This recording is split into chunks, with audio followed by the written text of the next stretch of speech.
Good morning students. आज का जो हमारा क्वेश्चन है वो 10वीं प्रश्नावली में से बिंदु पद में से।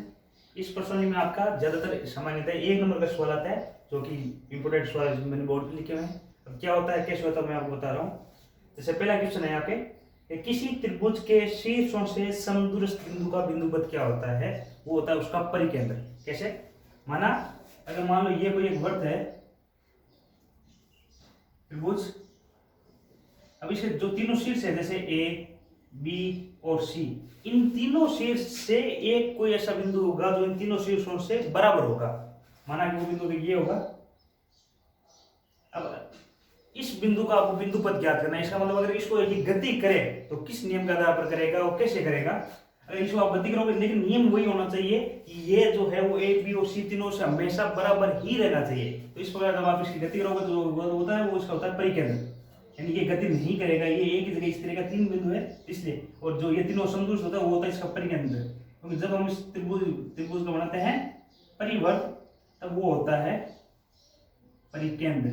तो ये जो परिकेंद्र होता है ये तीनों बिंदुओं से हमेशा क्या होता है, समदूरस्थ होता है। इस बात का ध्यान रखना हमेशा।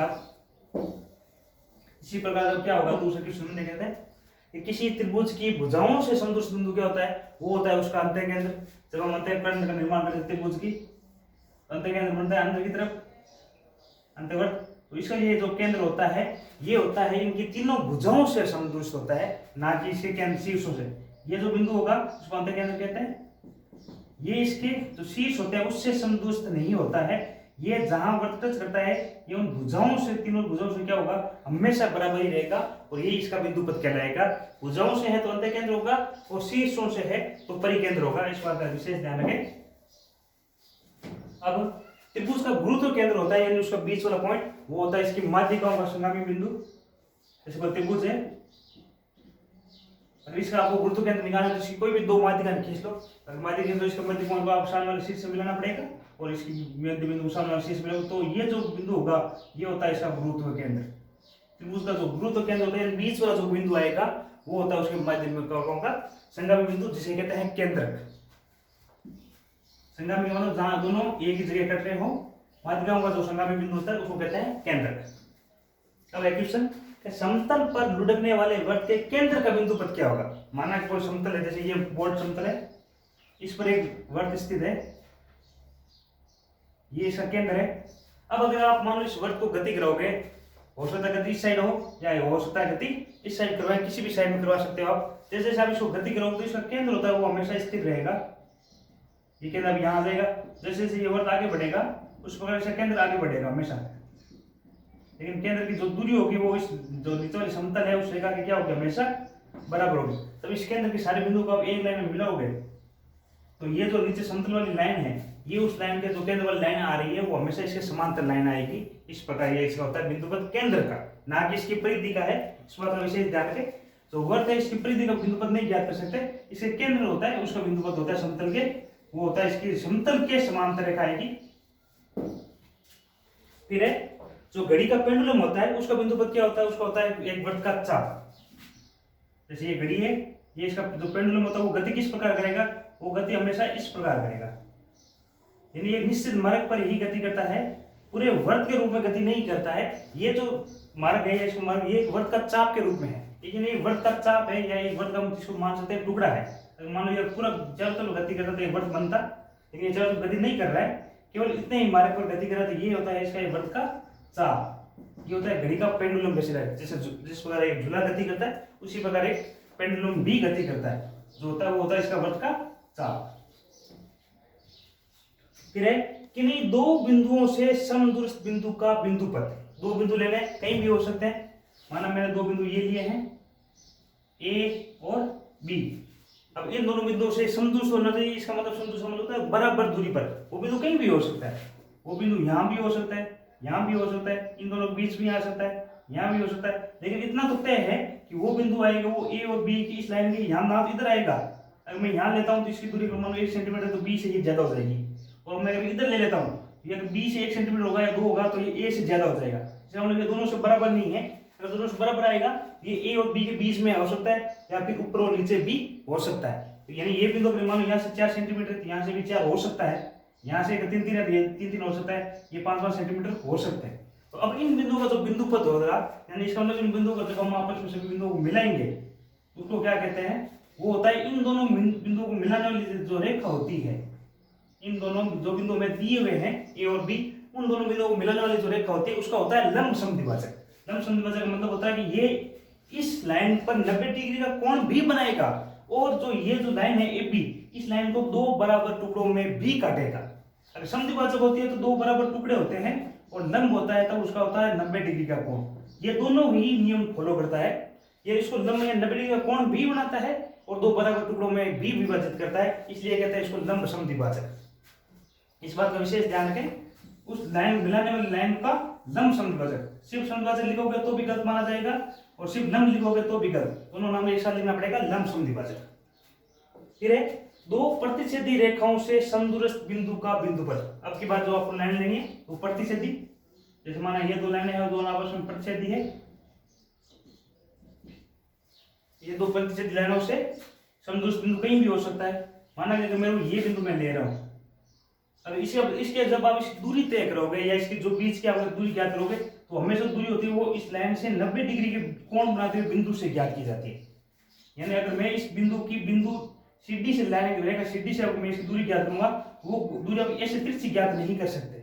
आप इसकी दूरी हमेशा जो ज्ञात होती है वो हमेशा 90 डिग्री से ही ज्ञात होगी, वही इसकी दूरी मानी जाती है। और ऐसे इसकी दूरी जब ज्ञात करोगे तो ये मान लेते हैं ये दोनों आपस में दूरी बराबर है। अब ऐसा ही एक बिंदु आपको और ज्ञात करना है जिससे इसकी दूरी बराबर हो, इन दोनों लाइनों से माना तो वो बिंदु यहाँ है।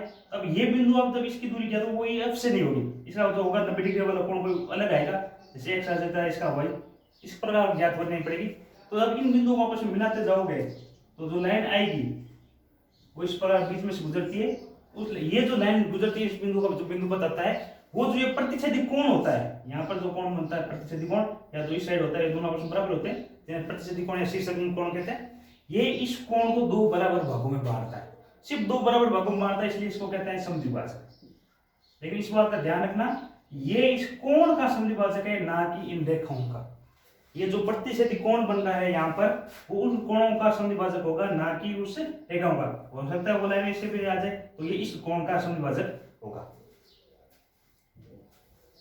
आगे जगह जो क्वेश्चन है वो देखते हैं।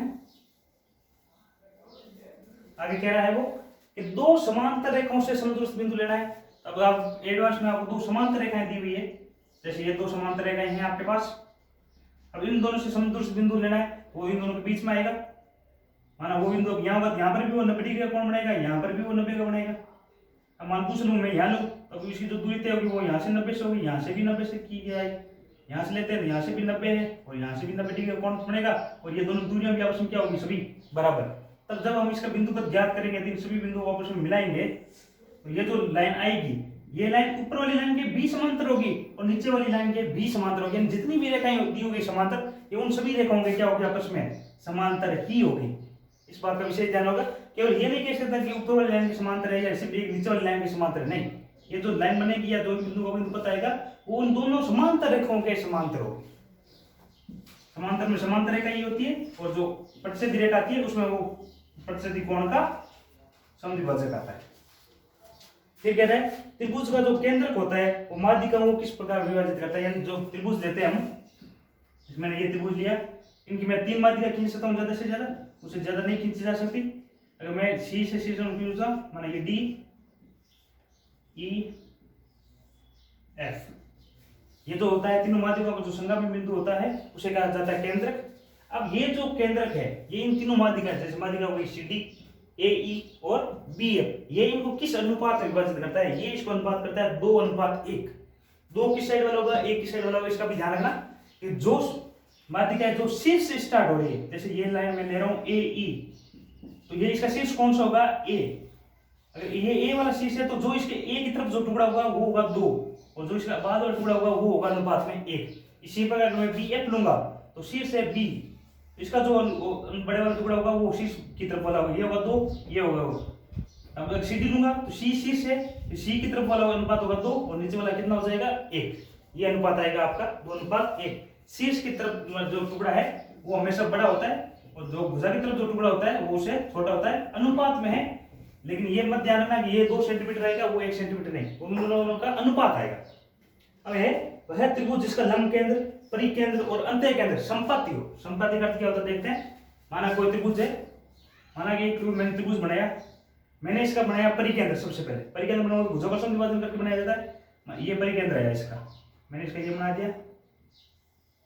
अब मेरे को इसका बनाना है अंत्य केंद्र, तो मेरे को उसके शीर्षों का समद्विभाजन करना पड़ता है, वो भी अंत्य केंद्र इस परिकेंद्र पर ही स्थित हो, यानी यही इसका परिकेंद्र है, यही इसका क्या है अंत्य केंद्र है। यानी जब मैं इसको लेके बनाऊंगा इसका मैं अंत्यवर्त भी बना सकता हूँ, और यही इसका क्या है लंब केंद्र है। जब इन तीनों के मैं शीर्ष लंब खींचता हूँ वो भी इस बिंदु से ही होके जा रहे हैं, यानी तीनों बिंदु अंत्य केंद्र, परिकेंद्र और जो लंब केंद्र है वो एक ही बिंदु पर है। संपाती का मतलब होता है एक ही जगह पर है, एक दूसरे के ऊपर ही स्थित है, वो होता है संपाती।